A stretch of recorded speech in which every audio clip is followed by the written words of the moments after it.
Bueno, pues buenas tardes a todos. Soy Virginia Moros, ya me conocéis muchos de vosotros, soy la responsable del área de pacientes en Vitalet y os doy la bienvenida a nuestro taller de esta tarde, Paciente Vital, cómo comunicarse en situaciones concretas en pacientes con ELA. Es una iniciativa, la de los talleres Paciente Vital, que empezamos el año pasado con un objetivo claro, que era acercar información de calidad a nuestros pacientes y sus familias. Y por eso creamos este medio para compartir esa información impartida por nuestros profesionales. Como ya muchos sabéis, en nuestra página web, en vitalaire.es, tenéis disponible el programa y los distintos cursos y talleres que hacemos para que os podáis inscribir. Aprovechando también que hago referencia a la web, os recomiendo que visitéis una sección que hay dentro de la sección de información que es Espacio ELA. Ahí tenemos todo tipo de contenidos relacionados con la patología, con el tratamiento, con las investigaciones y está coordinada toda la información que hay por nuestro ponente, por el doctor José Luis Díaz Cordobés. Antes de empezar, os comparto unas normas muy breves. El taller está siendo grabado de tal forma que podréis acceder a él con posterioridad a partir de la próxima semana, del lunes en concreto, a través de nuestra sección vitalaire.es, talleres paciente vital. En la sección de próximos talleres podéis encontrar el taller grabado. Si tenéis cualquier problema para acceder al mismo, siempre nos podéis escribir al mail desde donde os envío las convocatorias y toda la información. Mientras esté hablando José Luis, sí que os recomiendo que tengáis el micrófono apagado y la cámara si no queréis aparecer en cámara sin ningún problema. Y preguntas podéis hacerlas al final de la presentación o incluso durante la presentación si os surge alguna duda, bien sea a través del chat si no podéis comunicaros bien o bien a través de la opción de activar el micrófono. Levantáis la mano y activáis el micrófono y quitáis el mute. A ver. Y bueno, pues ya sin más, voy a dar paso a nuestro ponente, al que ya muchos conocéis. Él es el doctor José Luis Díaz Cordobés, es psicólogo, doctor en psicología por la Universidad de Valencia y desde mayo de 2009 trabaja en el servicio de neumología del Hospital Clínico de Valencia en la atención a pacientes con ELA y sus familias.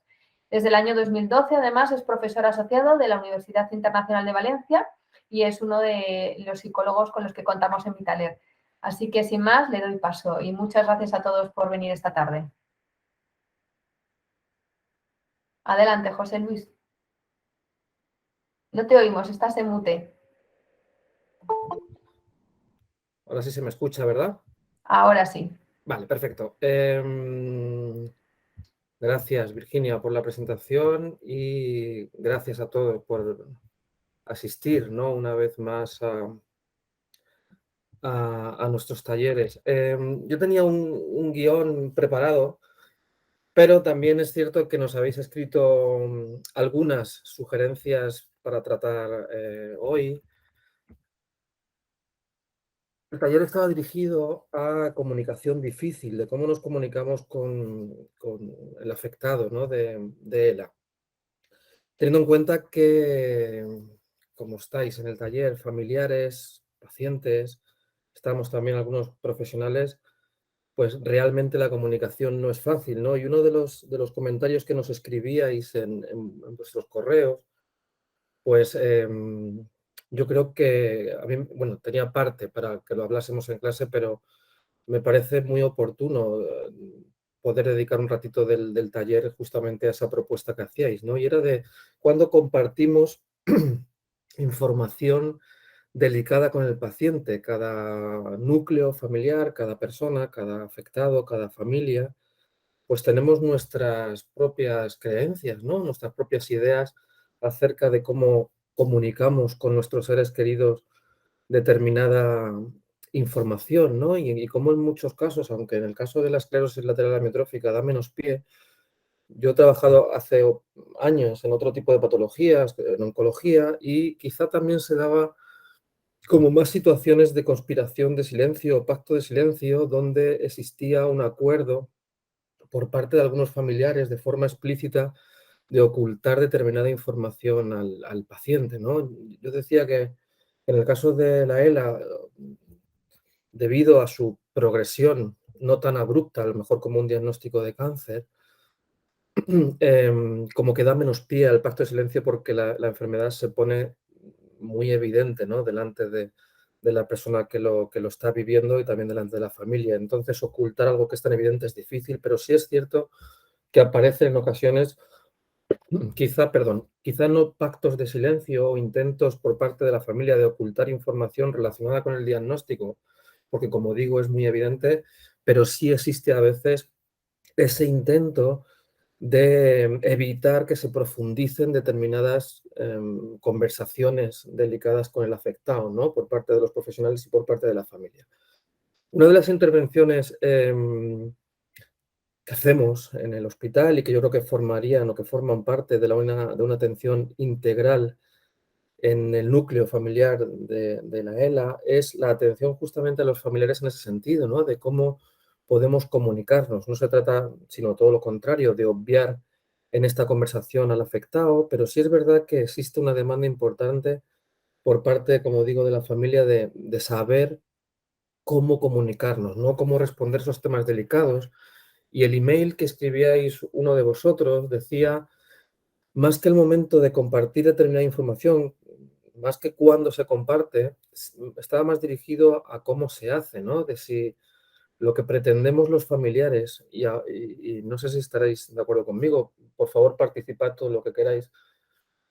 Muchos familiares creemos o tenemos la creencia de que nuestra información puede hacer mucho daño, ¿no? O puede eliminar o quitar esperanza en el afectado y por lo tanto, pues habitualmente como que obviamos o evitamos o posponemos ciertos temas delicados cuando es evidente que el afectado en muchos casos quiere hablar de temas delicados. Y no solamente estamos hablando de progresión de enfermedad, que es evidente, sino como hemos hablado en otros talleres de situaciones de final de vida, de cuándo, hasta dónde llegar. Si no hablásemos de esto en un taller de comunicación difícil con el afectado de la, yo creo que estaríamos mirando para otro sitio y es evidente que se hable abiertamente o no con algunos pacientes o con algunos familiares, eh, yo diría que en la totalidad de las personas que tenemos un diagnóstico de este tipo, pues se nos pasa por la cabeza miedos o pensamientos relacionados con el final, ¿no?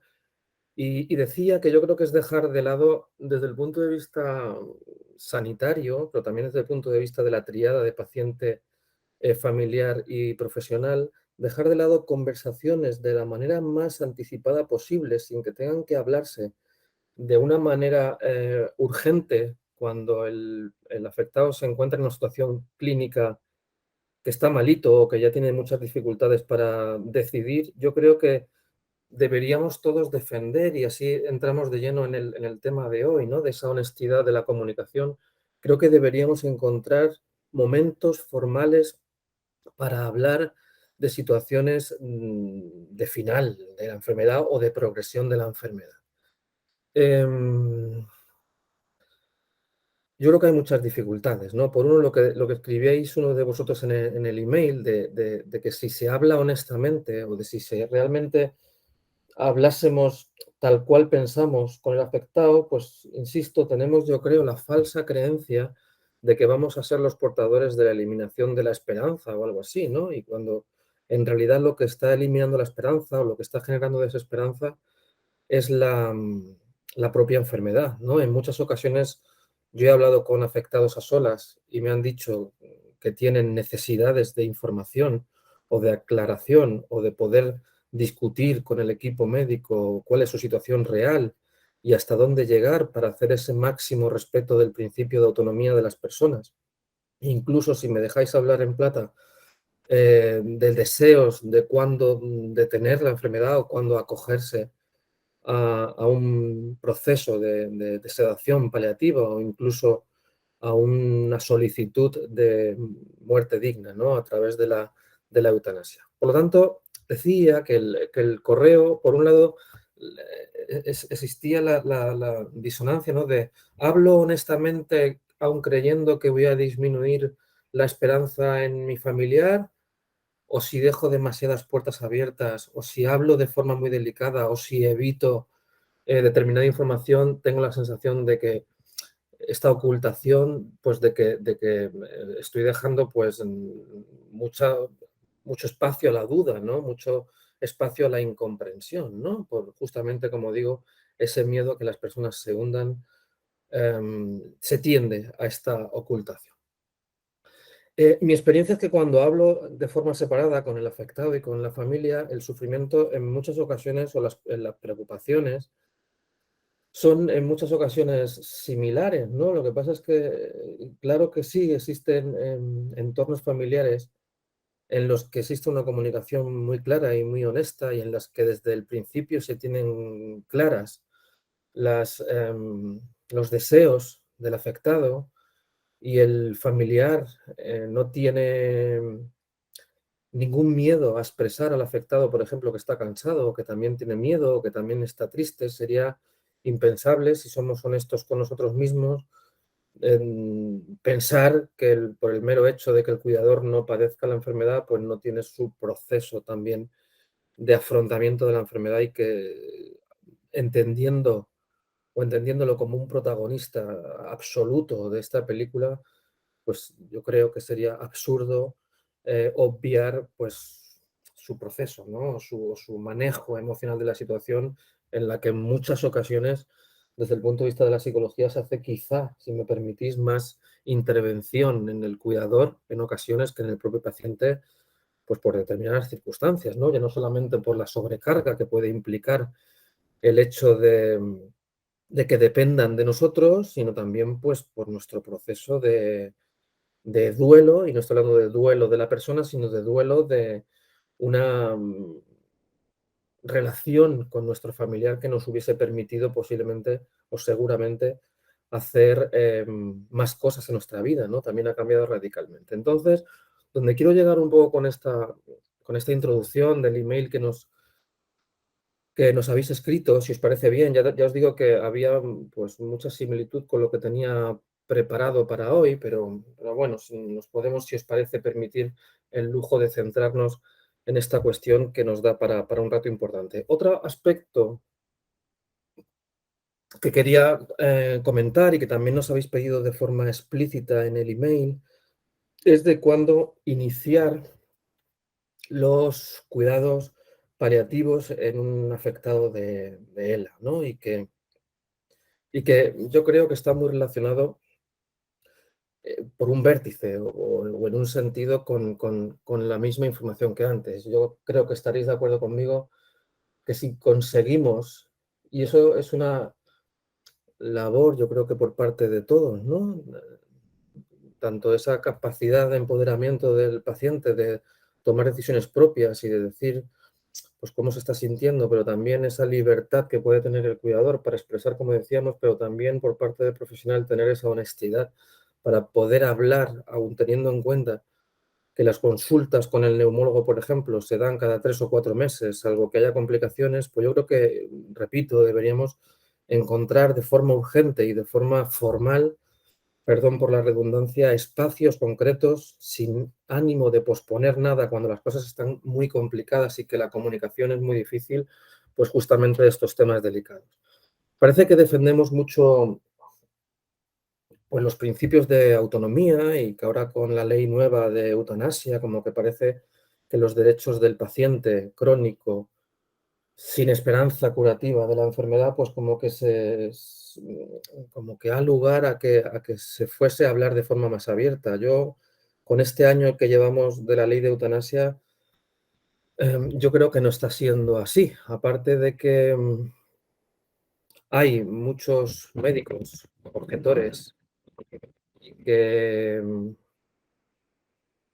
no sé cómo decir esto, y que miran para otro sitio y que está, yo lo entiendo muy bien, va acorde a sus creencias y a sus propios valores y me parece factible, me refiero, es muy respetable, ¿no? Pero es cierto que un alto porcentaje de médicos ante esta ley están siendo objetores y si estamos siendo objetores ante esta ley, pues yo creo que tiene mucho que ver con las mismas personas que antes de esta ley de eutanasia, digo desde el punto de vista profesional, mantenían o intentaban mantener esa presencia o esa honestidad con la familia y con el afectado para poder hablar de forma anticipada de temas delicados. Yo creo que al final El objetivo de todos se trata, desde el punto de vista de la ética, se trata de llegar a decisiones prudentes. Por ejemplo, el hecho, prudentes como tal, desde el punto de vista, insisto, de la ética, porque a veces las decisiones no son buenas y malas. Y no podemos hablar, en el caso de esta enfermedad, de que la traqueotomía sea una decisión buena o mala. El hecho de vivir o de decidir medidas de soporte vital como es la ventilación invasiva por traqueotomía y vivir en esas circunstancias, pues puede ser para una persona lo más lícito del mundo, pero puede ser para otra persona lo que nunca habría querido y por lo tanto no se trata de un procedimiento bueno ni malo, al igual que cualquier otro tipo de procedimiento, ¿no? Lo que puede llegar a ser para una persona desde su punto de vista de filosofía moral o vital o de sus valores y sus creencias puede ser una tortura vivir en determinadas circunstancias. Y aquí entra todo el entorno familiar, los recursos económicos que hemos dicho otras veces, los estilos de afrontamiento, un millón de cosas que son incalculables, pues lo que para una persona puede ser insoportable y es así que no se decide, para otra persona puede ser una manera en la que se encuentre el sentido de la vida. Esas decisiones prudentes y que se deben de hacer, se tienen que hacer obligatoriamente de forma anticipada, sin que haya, si es verdad, ese encarnizamiento informativo de hablar desde el principio cuando la gente no está preparada o cuando determinados pacientes, pues como decíais en el email, puede haber mecanismos de negación o hay gente que realmente no quiere saber en un momento determinado de la enfermedad lo que está pasando y que incluso delega en la familia, ¿no? Aquí tendríamos que hablar de situaciones muy específicas porque todas las situaciones son absolutamente individuales, pero todas estas características para llegar a una decisión prudente, es decir, respetando de la mejor manera la autonomía y los deseos del propio afectado, tienen un denominador común. Y ese denominador común es que necesitamos a un afectado debidamente informado. Cuando digo esto, fijaos, desde mi parecer, lo lejos que queda el hecho de que no pueda existir una comunicación abierta y honesta entre la familia y el afectado. Si ya es difícil hablar de temas delicados y aunque se pongan todas las cartas sobre la mesa, aunque se hagan procesos deliberativos de decisiones de cosas tan drásticas y tremendas como vivir con medidas de soporte vital o como decidir el momento final de la enfermedad, aunque consigamos eso, si no hay una comunicación abierta, como digo, en el núcleo familiar, pues queda lejísimos, ¿no? El respeto es la autonomía. Yo creo, y respondiendo un poco al email, y es donde pues me apetece, yo creo, ¿no? Que nos detengamos.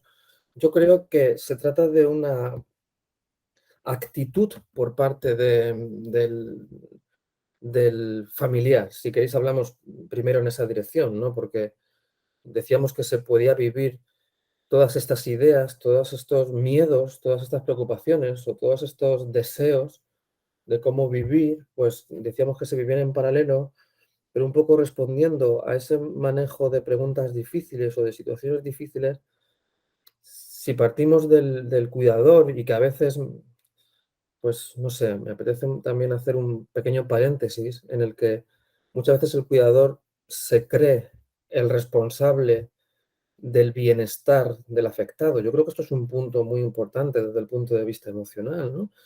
De ese email que estoy seguro que compartís mucho, ¿no?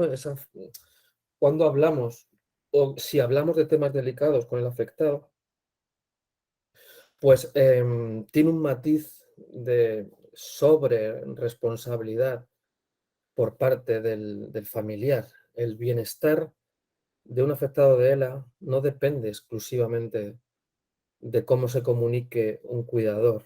Y entonces, si el cuidador piensa que el estado de ánimo va a depender de cómo se comunique, pues entonces la responsabilidad es tan alta pues que debe ser frustrante, ¿no? Cuando por otros motivos ocasionadas por la propia enfermedad, el afectado pues pasa sus momentos de vulnerabilidad, ¿no? O sus momentos de altibajos, o sus momentos pues mira, ahora me he ajustado a este tratamiento y parece que estoy un poco mejor, o estamos viviendo, a pesar de la enfermedad, un momento vital mejor y estamos pues mejor de ánimo, pero hay momentos en los que no se puede estar mejor de ánimo, ¿no? Por también circunstancias evidentemente personales.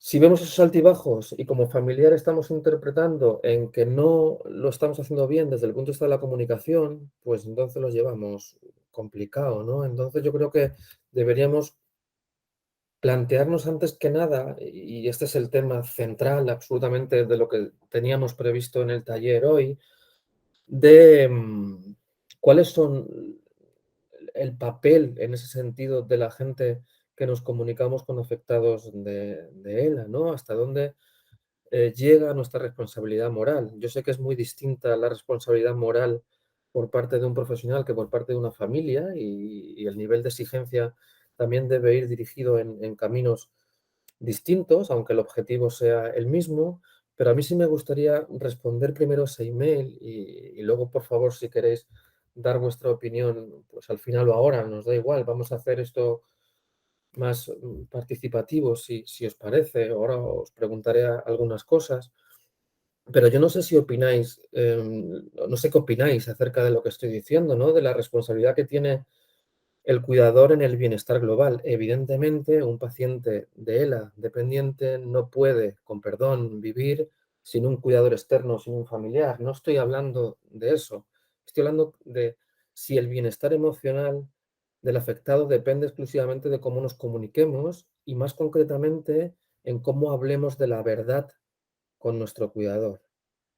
Lógico, bueno, en mi opinión, y también al hilo de ese correo, entiendo fenomenal. De hecho, pues se ve en muchas ocasiones, ¿no? Como intentamos como cuidador encontrar en nuestro repertorio de comunicación esas palabras mágicas de alivio que cuando veamos a una persona triste, y yo no estoy hablando solamente de nuestro familiar afectado de ELA, sino cuando vemos a alguien que nos pide ayuda o que vemos fastidiado, que vemos con miedo triste, pues parece que de forma inconsciente buscamos en nuestro repertorio de comunicación, pues como digo, esas palabras de alivio o esas palabras mágicas para que digan, jolín, qué bien se ha sentido al hablar conmigo y he hecho que se encuentre muy bien, ¿no? Eso es un error desde mi punto de vista. Yo no sé si nos ponemos al otro lado de la barrera cuando pedimos ayuda, cuando intentamos contar una preocupación a un amigo, a un familiar o a un compañero, si escuchamos esas frases de siempre que tienen totalmente una intención aliviadora, tienen totalmente una intención de ayudar, pero que se basan en no te preocupes, tú lo que tienes que hacer es animarte, tú no te puedes venir abajo, tú lo que tienes que salir es más a la calle, tú lo que tienes es que no pensar tonterías, pues ya cuando venga el momento ya hablaremos del tema, pues no has escuchado al médico que ha dicho que estabas bien de las pruebas funcionales, pues tú lo que tienes que pensar es eso y no pensar tanto en que no puedes mover la mano. O tú mira a tu hijo, ¿no vas a luchar por tus hijos? En fin, yo no sé si os resultan familiares estos tipos de comunicaciones, no os conozco dentro de vuestro ámbito familiar o de vuestra forma de relacionaros, pero desde luego todas ellas tienen una intención magnífica, tienen una intención benevolente de ayuda. Pero ahora decidme si pensáis que tienen, que si al final se traducen en una ayuda, si vosotros, si sois familiares, o si cuando compartís una preocupación y os respondieran estas preguntas, si pensáis que os aliviarían, aun sabiendo que el interlocutor que tenemos al otro lado lo está haciendo con tan buena intención, ¿no? Entonces, yo no sé qué opináis, si tenéis, si queréis decir algo. Podéis usar también el chat en caso necesario que nos podáis comunicar bien. A través del chat nos lo podéis indicar. Yo no sé si puedo abusar, ¿no? de la confianza que tengo con Pedro Olmedo, que no solamente sin compromiso, totalmente libre de responder o no, pero además de cuidador de Nieves o de pareja, perdón, de acompañante de Nieves, pues también es psicólogo clínico en una asociación de pacientes con ELA. Entonces, pues me voy a atrever, ¿no? Que a preguntarle qué experiencia tiene él, que es de muchos años, respecto a esa figura del cuidador, respecto a esta pregunta concreta de cuándo y de cómo hablamos acerca de temas delicados con el afectado, ¿no? O cómo evitamos ese miedo a veces de ocultar información o de sobrepasarnos con la honestidad de hablar de temas delicados. Pedro. Bueno, no sé, creo que es una pregunta que me hago constantemente a lo largo de mi trabajo, ¿no? Pues constantemente estamos cuestionados sobre el tema. Yo como cuidador de Nieves, yo creo que todas esas frases que has dicho las hemos oído muchísimas veces, ¿no? Con los cuidadores, los familiares, incluso te animan a ti como psicólogo a que las digas, ¿no? Porque parece que si la dicen ellos no funciona, pero si la dice el psicólogo va a funcionar. Yo con Nieves, la verdad es que bueno, Nieves tiene una ELA un poco especial porque es de lenta evolución, lleva muchos años, entonces hemos hablado muchísimo. Yo creo que esas frases funcionan cuando hay muchísima comunicación y las cosas están claras. Y yo te puedo decir en un momento determinado, no te rayes porque estás bien. Pero eso después de muchísimo tiempo de hablar de todo, ¿no? Esas figuras al principio en el diagnóstico no sirven para nada desde mi punto de vista. Es más el alivio del cuidador más que el alivio del paciente. El cuidador no sabe qué hacer, se siente impotente y automáticamente, como has dicho tú, busca dentro de su repertorio las frases que cree que le pueden aliviar a él, pero Claro, no creo que alivien al enfermo. totalmente de acuerdo. Yo creo que no alivian según nuestra experiencia, ¿no? Y además es que en muchas ocasiones cuando no sabemos otro repertorio o es otro mecanismo de manejar esas situaciones complejas, incluso pensamos que estamos haciendo bien, ¿no? Incluso pensamos como cuidador que es lo que toca. O sea, que no es cuando, además de lanzar esas frases que realmente cuando preguntamos al afectado o cuando preguntamos a cualquier persona que se lo está pasando mal, si le ha ayudado, que nos dice que no, la persona que las hacemos, pues todavía pensamos que es que lo estamos haciendo.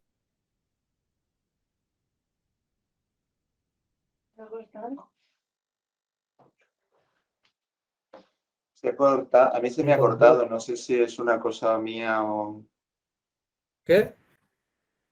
que se me ha interrumpido la comunicación, que no sé si es un problema mío o... ¿Pero se me escucha? Sí, sí, yo he escuchado Ahora sí, perfectamente. José Luis, se te había ido el audio. Yo le No, oía. estaba en claudicación. Mía voz. A ver. Decía que el familiar a veces no se da cuenta, ¿no? De que no lo está haciendo bien o que, mejor dicho, no está ayudando.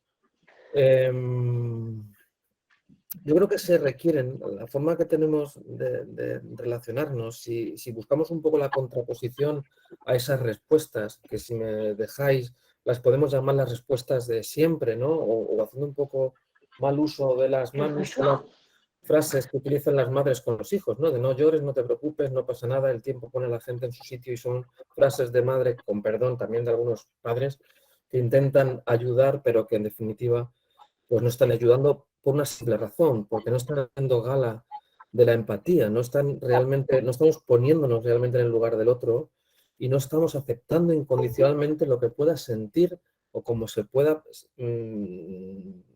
pueda pensar la persona que está sufriendo. Además de otro motivo muy importante, es que a los cuidadores, a los familiares, nos duele también ver al afectado mal. Entonces, todo vale, barra libre para que utilicemos lo que sea para creer que va a afectar en que el afectado no llore o que el afectado no se encuentre mal, ¿no?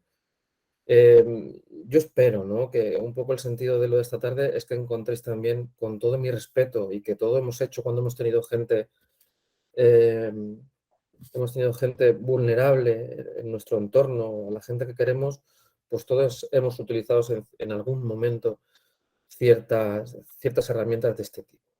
Si buscamos alternativas contrapuestas o alternativas diferentes a esas frases de siempre, pues siempre los psicólogos llegamos a la misma conclusión, ¿no? Que se trata de validar, ¿no? Yo cuando cuento a un amigo Pues me he divorciado, me lo estoy pasando regular, a ver ahora cómo hago con mis hijos, porque la verdad es que yo no pensaba que esto podría ser así y realmente estoy hecho polvo.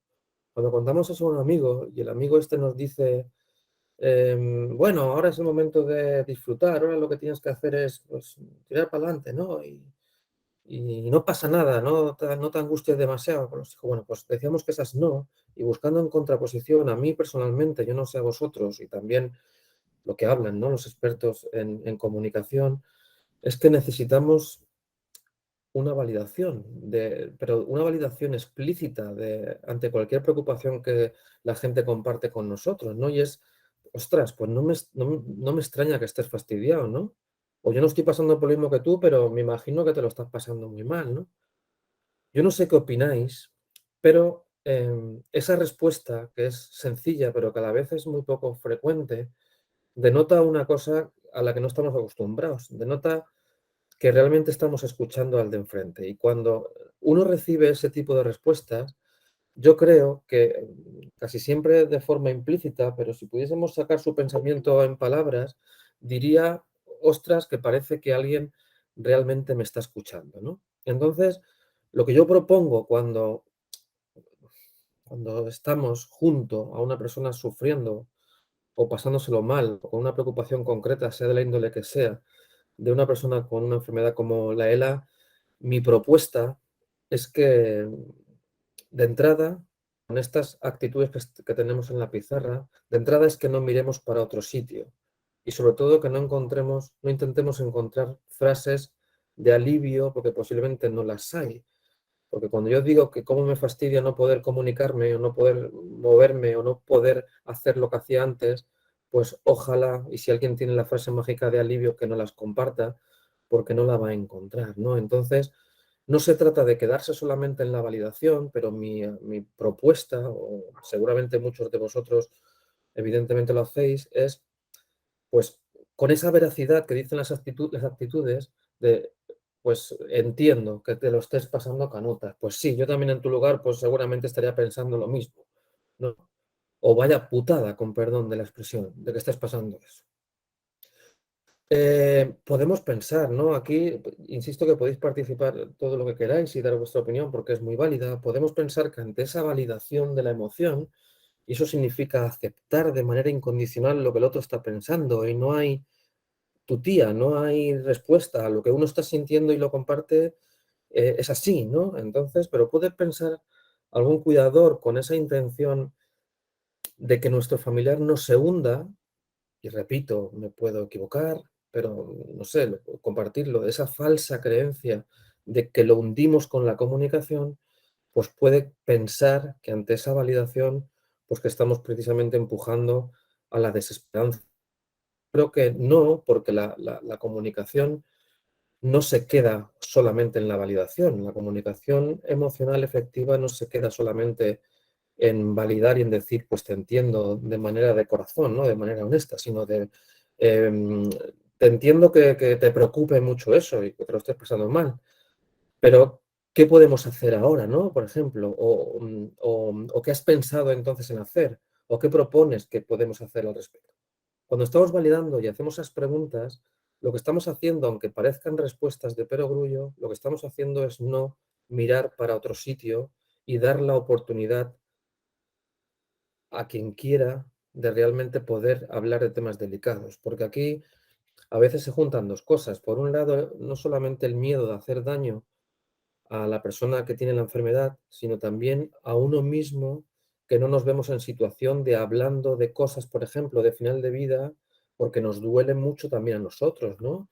E incluso considerar que el hecho de que una persona con ELA pueda solicitar no seguir viviendo ante determinadas circunstancias, pues yo en muchas ocasiones en el hospital, mm, difícil, pero en la gran mayoría, no en la inmensa mayoría, pero en la gran mayoría, el sentimiento de culpabilidad por parte del cuidador, pensando que si hubiese cuidado o se hubiese comunicado o que si hubiese hecho las cosas de otra manera, el afectado no habría decidido terminar, ¿no?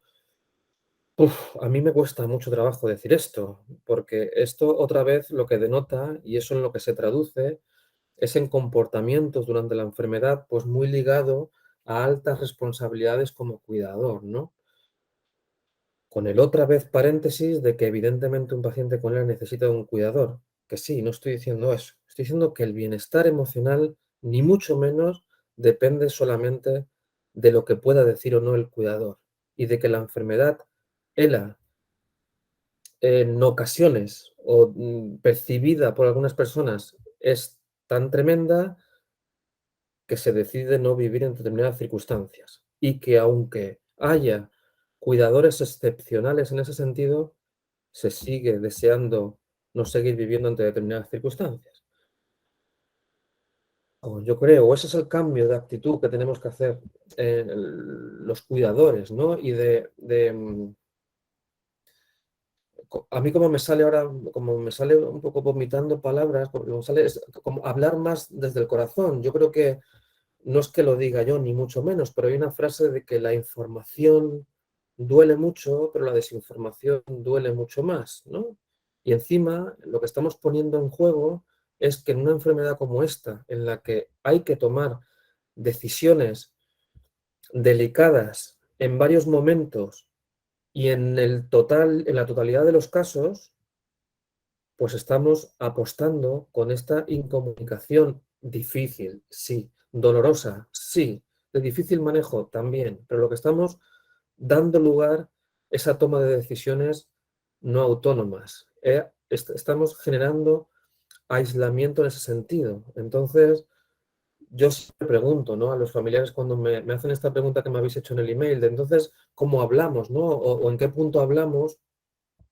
Yo siempre les hago una pregunta, ¿no? Y les digo que qué es lo peor que puede pasar si hablas con Carmen de esto.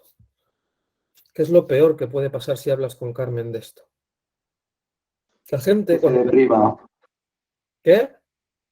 que se deprima, que se hunda, que no quiera seguir luchando, que se Claro, abandone. y ahora no está triste, Pedro. Antes de hablar con Carmen... Pero no está hundido, todavía tiene esperanza, no se la puedo quitar. ¿Y tú crees que quitas esperanza con esa pregunta? Hablando de Bueno, temas yo te digo, delicados o de deseos de final el de vida. familiar lo cree, el familiar lo cree. Por eso estamos cuestionando eso. El familiar lo cree, sí, sí, le voy a quitar esperanza, le voy a quitar esperanza. Lo poquito que haya, lo que se pueda coger, lo va a perder. Yo no puedo hacerle eso. Claro, y ahora la siguiente pregunta es perfecta. Entonces, ¿crees que ahora sí tiene toda la esperanza? ¿Crees que ahora tu familiar no está triste? ¿Crees que ahora no le preocupan determinadas cosas respecto al futuro? Tú que lo conoces bien, ¿crees que nunca se ha planteado cosas o decisiones de final de proceso final de enfermedad? Porque la respuesta siempre va a ser sí, siempre. O va a haber una ventana abierta, ¿no? Lo que estamos intentando es confrontar, ¿no? Porque otra vez estamos asumiendo que el hundimiento, la depresión, más que el no poder moverse, más que el ir a una visita del neurólogo y del neumólogo, más que iniciar una respiración a través de un ventilador, más que eso, parece ser que lo que hunde a la persona es que podamos hablar de forma honesta con él. Nos podemos pegar un sofocón, pero estoy seguro que ya se está pegando sofocones, o a lo mejor de forma individualizada, ¿no? Esto habría que matizar, ¿no? Y habría que ver cada situación concreta. Pero como ha dicho Pedro, al final lo que traduce el familiar es que piensa con su comportamiento y está el paciente viviéndolo en sus propias carnes. Lo que estamos asumiendo es que la depresión o el hundimiento pasa porque nosotros hablemos. Eso implica que el familiar cree que nosotros tenemos la verdad y eso no es verdad, o que nosotros vamos a ponerle en tela de juicio sobre la mesa las dificultades que implica la ELA, que tampoco es verdad. Y repito, lo que estamos poniendo en riesgo es, con esta no comunicación, es que en ese encuentro que va a acontecer con el médico en semanas posteriores, pues que no se hablen de temas delicados. ¿Y qué pasa con esto? Que nos encontramos en situaciones en las que el paciente, por ejemplo, llega un momento en el que por una complicación aguda necesita decidir si quiere vivir en determinadas circunstancias o de acogerse a la ventilación invasiva o no invasiva y no ha tenido ocasión en ningún momento de hablar de ello previamente, tanto por parte del profesional como por parte del familiar, ¿no? Parece que estoy dando responsabilidad al familiar o al profesional, pero se trata de una tríada en la que lo tenemos, está muy claro que cuando lo vemos en otros entornos, en otras enfermedades, como que todos tenemos muy claro que la comunicación abierta es clara, ¿no? E incluso yo me he pillado diciendo en alguna ocasión, yo sé que el pacto de silencio nos sirve, o yo sé que la comunicación abierta es lo aconsejable, porque lo he visto muchas veces, pero no sé si le pasara algo a mi madre o a mi pareja, pues no sé si haría también esto. Me puse a prueba, compartiendo un poco con vosotros, me puse a prueba el año pasado porque a mi madre diagnosticaron de un adenocarcinoma de endometrio y pude comprobar eso que había dicho tantas veces en los talleres, de a lo mejor con mi madre intento encontrar palabras, pero me di cuenta de que no. Sí es verdad que mi madre, y perdón por compartir el caso personal, sí es verdad que mi madre tiene un afrontamiento activo de la situación y sí es verdad que siempre había explicitado que quería saber las cosas, ¿no? Y eso seguramente que facilite mucho. Pero estaba convencido de que había que llorar juntos, ¿no? Que había que planificar juntos el futuro, ¿no? Entonces, mi propuesta es, pues mira, nos viene perfecta la diapositiva, ¿no? El hecho de pasa lo mismo con las emociones, con esto de la comunicación delicada. Al final estamos hablando de lo mismo. Cuando vemos a un afectado llorar o triste, pues otra vez intentamos parar esa emoción, ¿no? Intentamos no nombrarla, ¿no? O no hablar de ello o de obviarla, ¿no? Bueno, pues estas son las propuestas, evidentemente no mías solo, sino que no se trata de estar todo el rato hurgando en ningún tema delicado ni en ninguna herida, pero desde luego con esa escucha activa, y cuando me refiero a escucha activa es estar muy atento a cuando nuestro familiar, nuestro entorno, pues nos hace alguna pregunta delicada, ¿no? Imagínate que una persona, un familiar me dice, no, si él nunca ha querido hablar del futuro, nunca ha querido hablar de la traqueotomía, él, además es que antes de la enfermedad era un hombre que no hablaba de sus emociones, siempre se lo ha comido él solo y no compartía nada con nadie. Y entonces ahí es donde proponemos lo de la escucha activa, ¿no? En lo de detectar señales o pequeñas señales que lo que nos indican de una forma muy peculiar o de una forma muy personal, pues intenciones de hablar de temas delicados, ¿no? No toda la gente estamos enseñados familiarmente o culturalmente a decir, oye, que quiero que nos sentemos a hablar de la traqueotomía.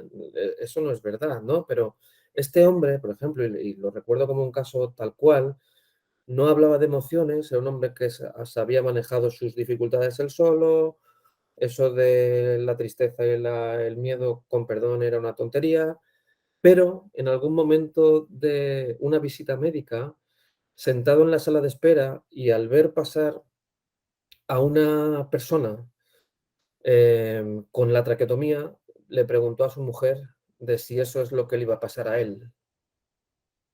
Pues eso se llama escucha activa, ¿no? Cada uno, eso es un mini ejemplo, ¿no? Y todos tenemos posiblemente señales o tenemos familia que hablamos de esto de las emociones y de los temas delicados por una forma muy personal y peculiar. Y entonces, pues sí es cierto que tenemos que estar muy atentos, repito, con esa escucha activa para detectar mini señales que a veces no se traducen de forma explícita a una intención de hablar de temas delicados. Dicho esto, esa es la oportunidad preciosa. Cuando digo oportunidad preciosa, no digo oportunidad bonita. Estoy hablando de una oportunidad valiosa para soltar lo que estamos hablando y hablar con la persona que nos está eligiendo para hablar de temas delicados, ¿no? Y que a veces acontece en muy pocas ocasiones, ¿no? Eso también es como, lo hemos vivido en el hospital en muchas ocasiones. La gente tampoco es capaz de decir en ocasiones, explícitamente hasta aquí o no quiero seguir viviendo. Una decisión de este calibre es tremenda y para muchas personas con determinados antecedentes de personalidad o de forma de afrontamiento, pues decir verbalmente sí o no, pues son absolutamente incapaces. Entonces nos tenemos que centrar en señales, ¿no? En señales de que ha dejado de tener sentido la vida por determinadas circunstancias, ¿no? O ya cuando vienen los nietos, pues no hace ni caso. O ha dicho en una ocasión de, pues no sé, para seguir viviendo así, pues no sé si merece la pena.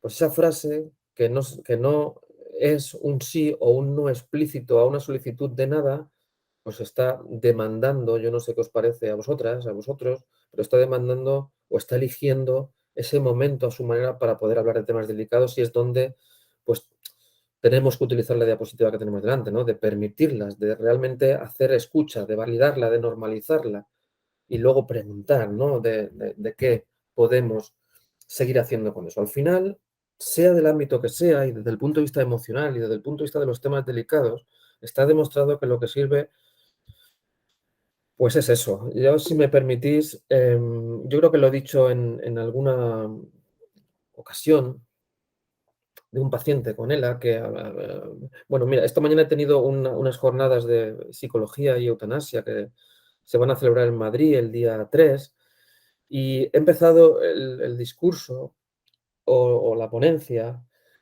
con lo que ahora me habéis hecho recordar, ¿no? Con lo que iba a decir ahora de que un paciente cuando salió una vez del neumólogo con una experiencia no demasiada satisfactoria, teniendo en cuenta que los encuentros en situaciones de estabilidad con el neumólogo acontecen cada 3, 4 o 5 meses, dependiendo, y de que duran 15 o 20 minutos y de que es un momento en el que habitualmente el afectado pues está esperando ese momento para resolver dudas o para saber si está bien o para saber si las cosas continúan o para hablar de cosas que preocupan, pues saliendo de esa consulta de forma, como digo, no muy satisfactoria y pasó a hablar conmigo, me decía que, hombre, pues no digo que sean amables, ni siquiera, no digo que sean simpáticos conmigo, pero lo que sí pido en ese encuentro que dura tan poquito y que pasa cada 4 meses, es que yo tengo que tener la sensación de que soy lo más importante en ese momento para el médico. Tengo que ser el absoluto centro de atención, ¿no? Bueno, pues eso es, esos encuentros neón, esos encuentros de baja frecuencia pero alta intensidad, que son muy similares a los que os decía que ocurren en casa cuando a través de esa escucha activa detectamos que la persona quiere a su manera, y eso cada familiar conoce a la persona que cuida, a su manera, pues intenta iniciar una conversación que le preocupa, ¿no?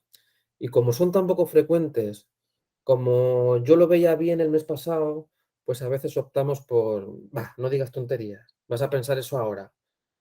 ¿Qué es lo que decíamos antes? Ya sé que no ocurre siempre, pero hay que estar especialmente alerta, ¿no? Si es verdad que como cuidador ha cambiado drásticamente la vida y entre otras cosas de las que han cambiado, pues es pues la atención a esta escucha activa, ¿no? Si realmente estamos preocupados, pues por ya no solamente por el bienestar de la persona, sino también por conseguir esa difícil comunicación abierta y clara, ¿no?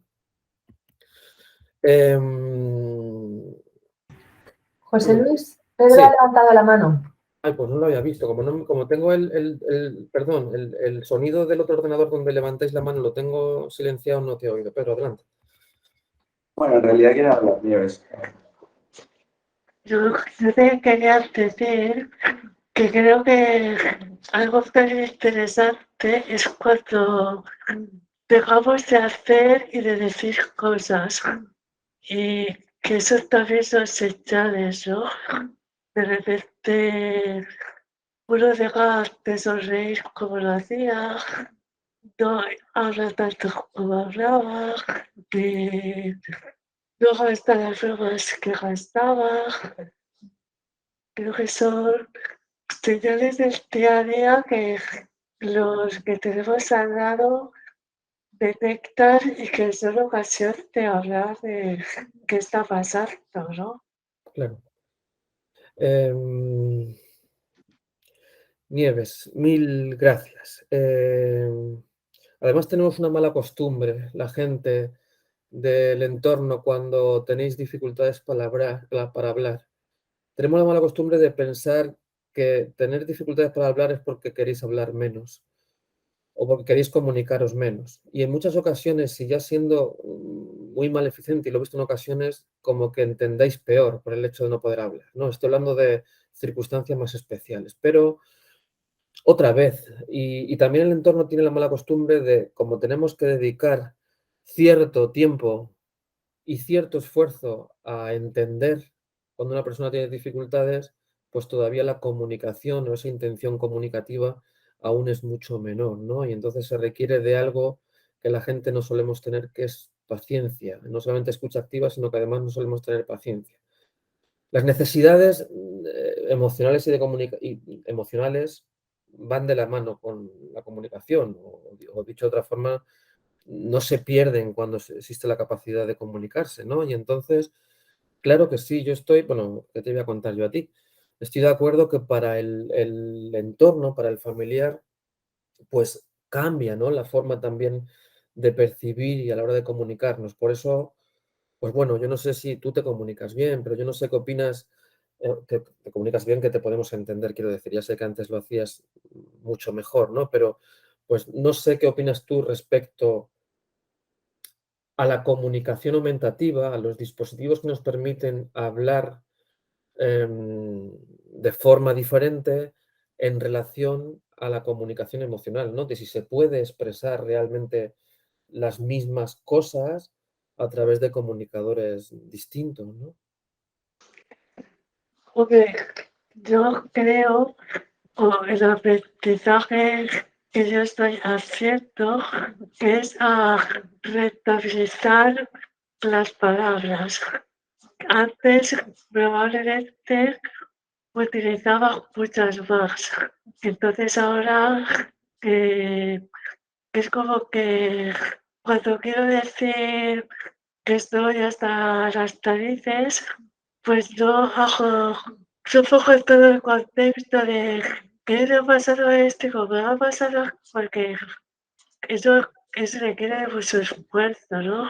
Entonces, utilices el medio que utilices, yo Claro, puedo hablar. Creo que en mi caso el aprendizaje que estoy haciendo es rentabilizar las palabras. claro. Y eso es una adaptación, entiendo, ¿no? Y además, si Pedro sabe cómo te comunicabas antes, pues ahora entiende que si antes tú hacías una anticipación importante y ahora resumes, pues a lo mejor puede entender cuando realmente quieres profundizar en el tema o cuando quieres hablar de cosas más importantes, ¿no? Fíjate, yo creo que eso tiene lugar, o ese ahorro, con perdón de palabras, o eso que tú haces de seleccionar bien lo que vas a decir, porque no tienes la capacidad de decir tantas como antes, y que Pedro pueda entenderte ya de hoy de una forma buena, utilizando menos palabras, yo creo que tiene que ver con la comunicación previa que había entre vosotros, ¿no? O con la forma en que teníais de comunicaros, no solamente desde el punto de vista verbal, sino también desde el punto de vista emocional. Cuando eso tú también lo sabes muy bien. Cuando previo a la enfermedad o previo a las dificultades para hablar no se han hablado de temas delicados o no se han hablado de determinadas cosas, cuando la persona tiene dificultad para hablar, pues todo se torna mucho más difícil, ¿no? Por eso ese fomento tan concienzudo de que la gente, si quiere y si está dentro de sus valores y si ya tiene la información, que haga lo que quiera, pero que tenga la información que de forma anticipada para evitar ese aislamiento, pues entrene cuando todavía puede hacerlo determinados sistemas de comunicación para no caer luego en el aislamiento, ¿no? Luego, yo no sé qué opináis, pero es mucho más difícil iniciar cualquier procedimiento, cualquier comunicación aumentativa o alternativa cuando ya no puedes hablar, ¿no? Que a lo mejor entrenarlo un poco antes, asumiendo, yo ya lo sé, que todos los procedimientos se intentan posponer todo lo posible. Solo faltaría, ¿no? Que podríamos hablar que la PEG, antes de llegar a 2 atragantamientos, porque se haga de forma más precoz, Pero claro, lo digo yo que estoy sano, quiero decir, todos intentamos posponer procedimientos, pero ¿de qué nos serviría hablarlo de forma precoz? Pues que la persona pueda escuchar los pros y contras de hacer las cosas anticipadas o de hacer las cosas de última hora, para que en definitiva pueda decidir acerca de cuándo hacer las cosas. Y esto otra vez se traduce, pues inevitablemente, en comunicaciones, en toma de decisiones lo más precoz posible, sin dar espacio al ya llegará, ¿no? Porque también eso ocurre mucho con el encuentro médico. El paciente o el afectado va a ver al médico y como el médico no le dice nada de una preocupación que tenía él, seguramente piensa el paciente que diga, eso es que no tiene que ver conmigo, y el médico dice, como no me ha preguntado acerca de eso, es porque no querrá saberlo. Entonces pasa ese encuentro médico otra vez sin hablar de preocupaciones concretas del paciente. Estoy hablando de situaciones concretas, no estoy diciendo que pase siempre. Hay familias con comunicación brutal, hay médicos y pacientes que aprovechan de manera excelente ese periodo de tiempo y hay gente que anticipa todos sus deseos vitales de forma anticipada, tanto es así que tiene pues su documento de voluntad anticipada o de directrices previas pues escrito antes. Pero también, y me meto un poco cuando lo de iniciar cuidados paliativos, que nos queda un ratito del taller, lo ideal sería que todos tuviéramos esas directrices previas escritas y lo más especificadas posibles para que no haya ninguna duda de qué hacer en el caso de que la persona no sea capaz de dar su opinión respecto a su tratamiento. Pero no hacemos un documento de directrices previas ni de voluntades anticipadas. Tenemos muchas veces que recurrir a decisiones urgentes en condiciones en las que la persona tiene malestar o incluso no puede deliberar y responder y esas situaciones no son buenas consejeras de una decisión autónoma. Yo sé que puede doler mucho una decisión anticipada o de hablar de cosas que todavía no tocan, pero creo que desde mi parecer es mucho peor una decisión urgente cuando se está en una situación crítica en la que no se está para decidir o más aún cuando no está o cuando ya no puede decidir, ¿no? En el que tendríamos que recurrir a ese testimonio de voluntad anticipada de si en algún momento el afectado que ahora no puede dar su opinión respecto a las cosas, pues en algún momento antes lo había dicho. Y cuántas veces lo dijo, y si lo dijo de forma muy concreta, y aunque no esté escrito en un documento de voluntades anticipadas, este testimonio de voluntad anticipada por parte del cuidador, pues es un absoluto documento legal para hacer caso a qué hacer en una situación en la que el paciente no puede decidir. Y cuando no hay ese testimonio de voluntad anticipada, porque como decimos, a veces no hablamos de temas delicados y no hablamos de determinadas opciones que pueden acontecer, pues tendremos que recurrir en muchas ocasiones en el hospital a la voluntad, a lo que se denomina en ética voluntad hipotética, y es preguntar al familiar no qué es lo que tú harías, sino preguntar al familiar, tú que conoces bien a tu mujer, qué es lo que crees que ella habría querido en estas circunstancias, ¿no? Y que también constituye un documento legal respecto a las decisiones y que, como digo, se llama em, pues, reproducción de la voluntad hipotética, ¿no? O reconstrucción, perdón, que no me sale la palabra, reconstrucción de la voluntad hipotética cuando no se ha hablado previamente. No sé si es la mejor decisión prudente, pero posiblemente no. La decisión más prudente, la que más se ajusta al principio de autonomía, es poder discutir con la persona cuando está capaz, aunque todavía no sea el momento. Pero a veces, como sabéis y como digo, no ocurre, ¿no? Entonces, ¿cuándo iniciar cuidados paliativos? Yo creo que puede ser una pregunta desde el punto de vista de la información y es la que intento dar respuesta, pero también puede ser una pregunta desde el punto de vista clínico y de cuándo una persona inicia esos cuidados paliativos, que en el caso de la ELA, pues, o de las personas con ELA, perdón, no sé muy bien cuándo definir porque el proceso final puede ser perfectamente ante un no deseo de ventilación no invasiva, pero también hay gente que vive muchos años después de un procedimiento de traqueotomía y no estamos en el momento de hacer la traqueotomía en una situación de cuidado paliativo, ¿no? Yo sé que hay mucho profesional dedicado a atender a personas con ELA que pueden pensar, lo respeto mucho, que sea una enfermedad paliativa, pero en el momento en el que hay procedimientos que permiten mantener la vida con paciente informado, todo esto, sí, ¿no? Y que permiten mantener la vida durante mucho tiempo, no sé en qué punto podemos estar hablando de cuidados paliativos. Otra cosa es que en un momento en el que la persona decida que el sentido de la vida no está y que debidamente informado y debidamente deliberado y debidamente meditado llegue a la conclusión de que ya no tiene sentido, si estamos en el inicio de una actuación paliativa por parte del equipo médico que atiende, ¿no? Nadie obliga a una persona oncológica a terminar los ciclos de quimio si piensa que ya no tiene sentido. Nadie obliga a seguir acudiendo a diálisis a un paciente crónico, ¿no? Y en España, cuando alguien decide que hasta aquí y que no quiero ir a diálisis más veces, en España no se permite que la persona muera desahuciado, ¿no? Y se ayuda al control de síntomas que implica la retirada de la diálisis o la retirada de la quimioterapia, ¿no? Pues cuando alguien decide que no quiere seguir dependiendo de un aparato por las circunstancias que sea, pues en España no se permite que ese síntoma, después de una retirada de la ventilación, pues se produzca de una manera consciente y angustiosa, ¿no? Y entonces aparece esa sedación y es cuando podríamos empezar a hablar de cuidados paliativos o de control de síntomas o de limitación de esfuerzo terapéutico, ¿no? Ahora la situación ha cambiado después de, como decíamos, la ley de eutanasia de junio del año pasado, en el que se puede solicitar sin necesidad de estar dependiendo 24 horas de un ventilador, ¿no? Y sí es verdad que, que requiere unos procedimientos y unos pasos a tener muy en cuenta.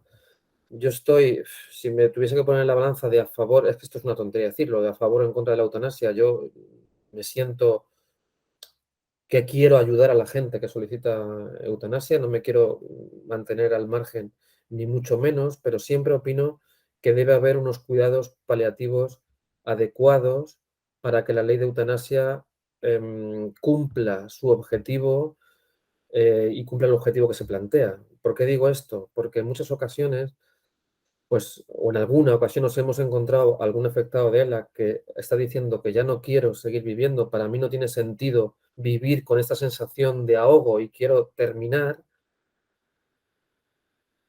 y se estaría acogiendo a la ley de eutanasia, pero en este caso lo que estaba ocurriendo era un mal ajuste del ventilador.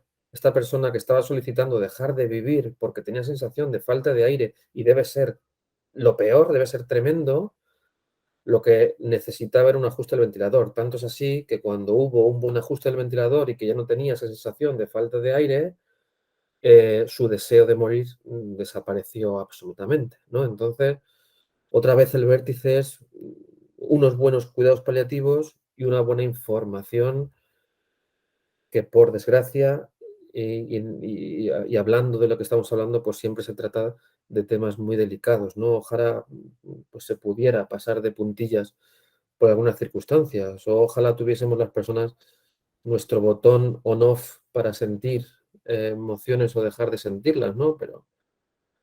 Pero bueno, está la autorregulación y la aceptación. Yo esto no lo iba a decir, pero no sé si habéis visto la película de dibujos animados, esta última de Red. Ya sé que es de dibujos, pero es muy de adultos. Yo la recomiendo encarecidamente para hablar de autorregulación emocional.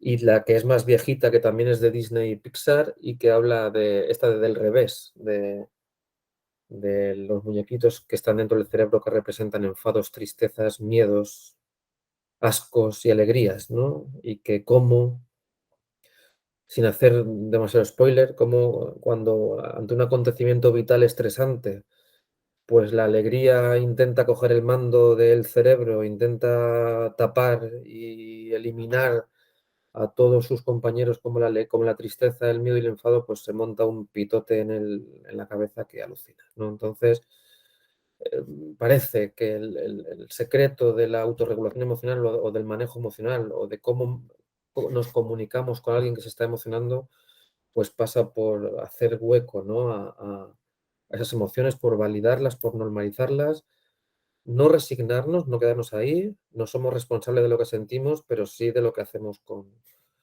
ella, con esas emociones, ¿no? Así que, bueno, yo sé que me he saltado un poco el guión, muchas de las cosas que tenía pensado decir iban a colisión de las preguntas que habéis hecho al email, pero yo creo que primaba un poco el objetivo de responder vuestras demandas concretas, que bueno, como he tenido poco tiempo para verlas porque han llegado más tarde, no me ha dado tiempo a hacer una presentación ajustada a esas preguntas concretas, ahora las podemos utilizar para posiblemente talleres futuros, pero creo que primaba el hecho de responderos y por eso sobre la marcha pues hemos hecho un cambio, ¿no? de estrategia. Así que, pues gracias por escucharme como siempre. Muchas gracias, José Luis. Bueno, pues dejamos un ratito por si alguno queréis plantear alguna pregunta, incluso lo que nos habéis hecho llegar a través del formulario de inscripción. Si queréis plantearnos alguna cuestión ahora, aprovechamos este ratito.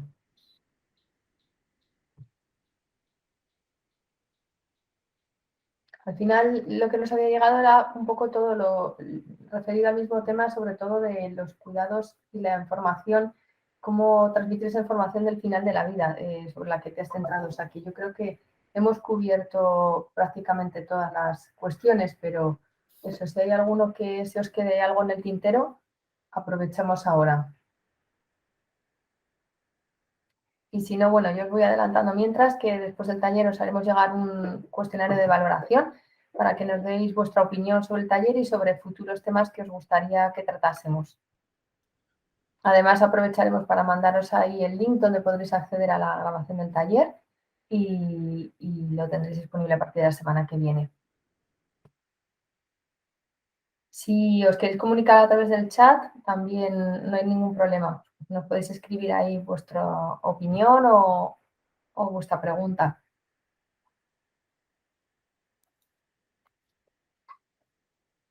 Si quieres, José Luis, deja de compartir la pantalla y así podremos ver mejor a todos. Claro.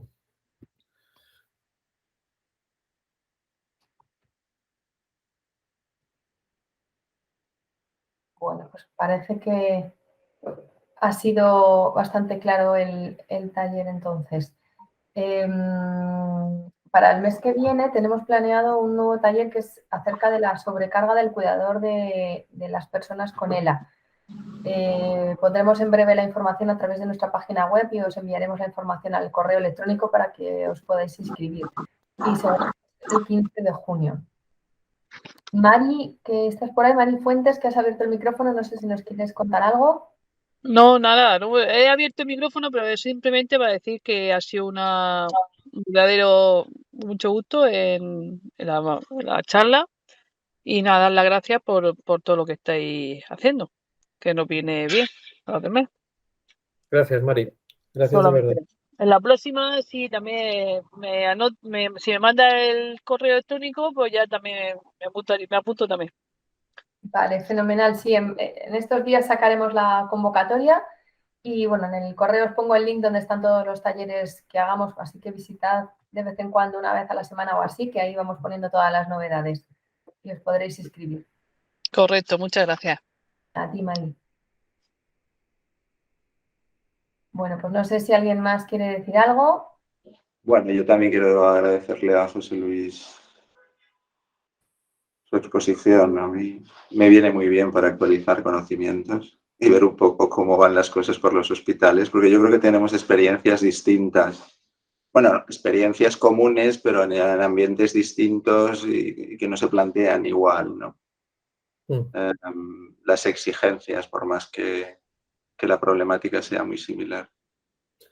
Y me viene bien para actualizar los conocimientos y ver por dónde van los tiros. Me he apuntado al congreso también de psicología y eutanasia, a ver un poco qué es lo que, Muy bien, Pedro. lo que se cuenta.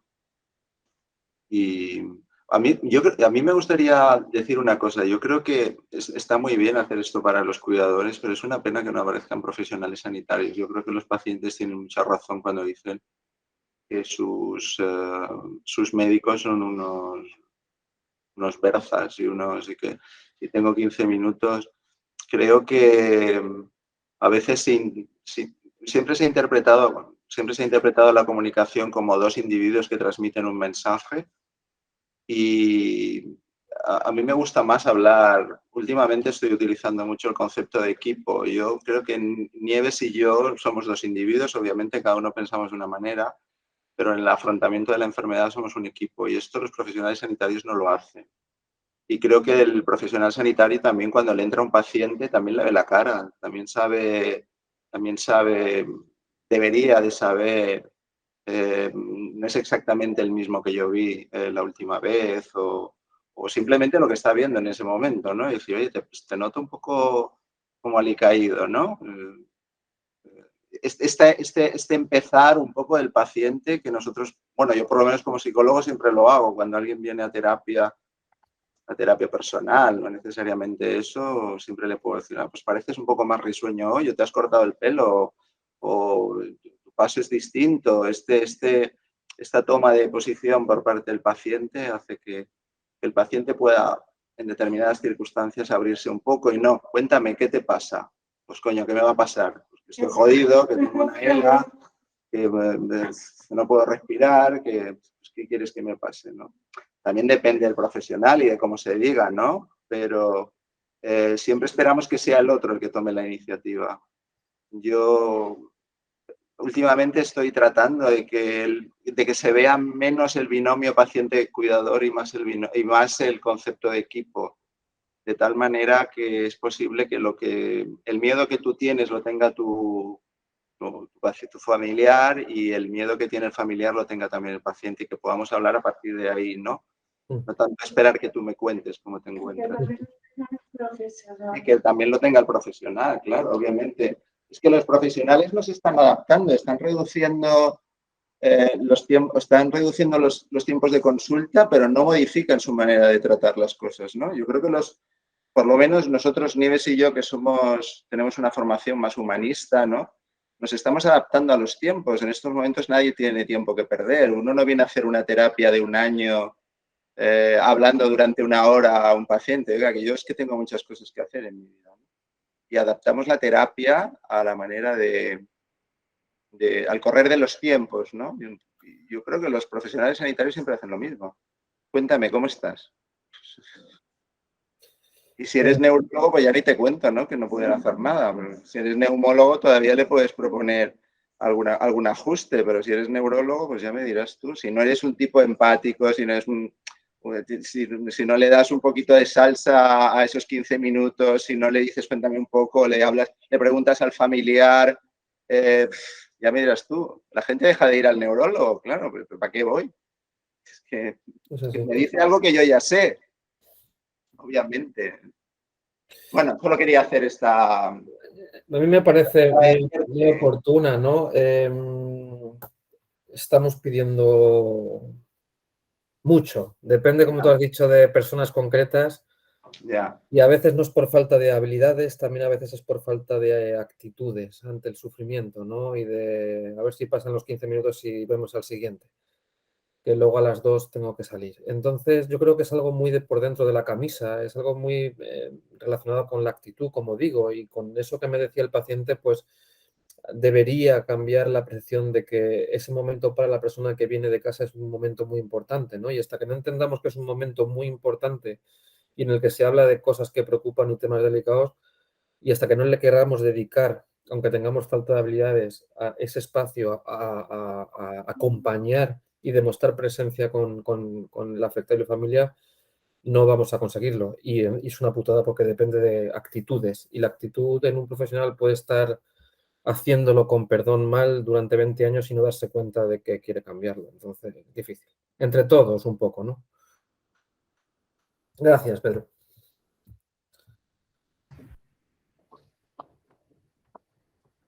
Bueno, pues si nadie más tiene nada que añadir, vamos a cerrar ya el taller por hoy.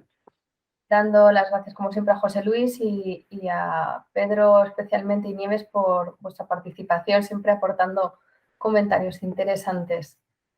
Gracias, María. Gracias. Adiós. Nos vemos en siguientes talleres. Adiós. Muy bien. Hasta luego, muchas gracias.